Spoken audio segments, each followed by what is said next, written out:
No one's going to fix your life but you. You always have to take a step up in the ladder to be able to get to the top. You can't get to the top by flying up. Yeah. Human beings don't fly. For me, what has always worked is having the small next dream, the next step. When I was younger, it was really romanticized that you're going for it and just keep going. And, it's like you have to work 24 hours, do 4 movies in one time, 5 shifts, don't sleep, don't eat. And the more a person does that, the more successful you will be. But as I have seen and lived more life, I've realized having a work-life balance is really important. Give yourself a break. It's okay. You just have to do the best you can.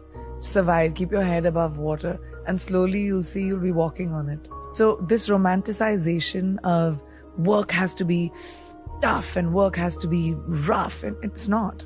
Work can be your companion. Work can be creative. Work can be something that gives you joy. And now I've reached a point where that work-life balance for me is most important. I will work on the 6 verticals that I'm working on, my business, my production, my book, my acting, whatever. But when I switch off, I'm with my family, I'm at home, I watch movies, I do whatever I want to do. So then when I come back to work the next day, I have the focus to be able to do even more things. I started working in the States in 2010. And in 2020, after 10 years of working in the industry, I started with music and then pivoted into acting in America. So I started in 2010 for context. In 2020, I got my first leading role. How long did it take me? 10 years. So people don't think about how much hard work, how much consistent knocking on doors, how much humility it takes to go to another country and start from scratch. But it required me to strip every single thing that I knew in India and the laurels that I had achieved in India, the awards that I had won, the movies that I had done, the box office successes that I had seen.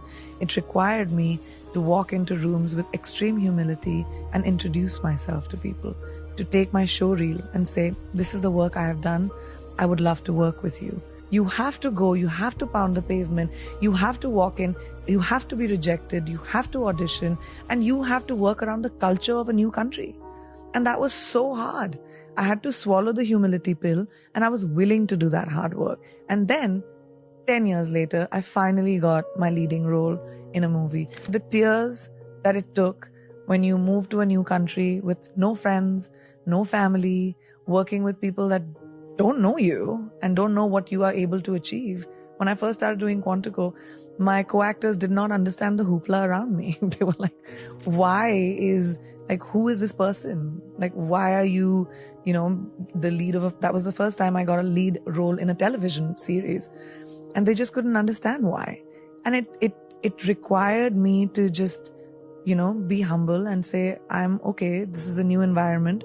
It's easy to go, fishing from your boat, but when you have to go deep sea diving, it's a completely different thing. Yeah. So you have to learn according to your environment. So no, it wasn't easy. It was very hard. It took a lot of sweat, tears, and blood from me to finally be able to reach where I have reached. So when you say, I don't want to pass off the work that it took to get there and the time and the commitment that it took to get there.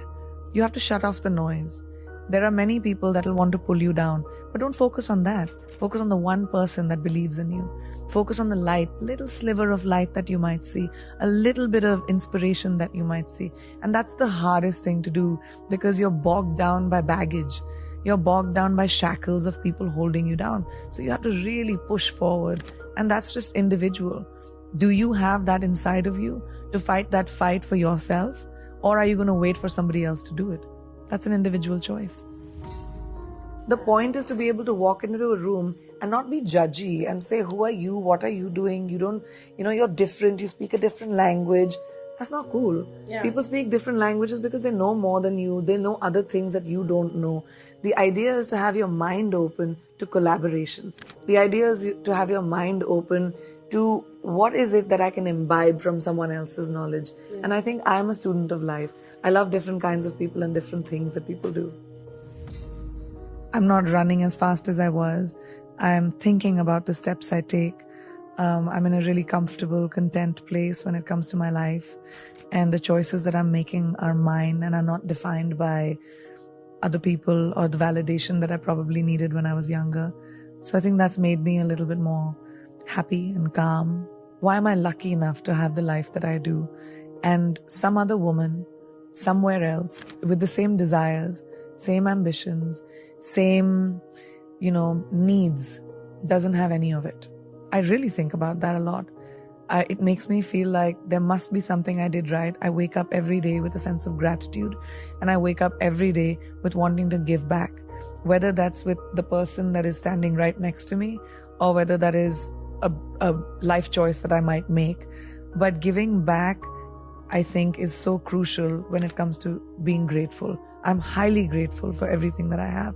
And I do think that maybe I did something right, that I've been blessed with the opportunity of having the life, being born to the parents that I was, being able to have the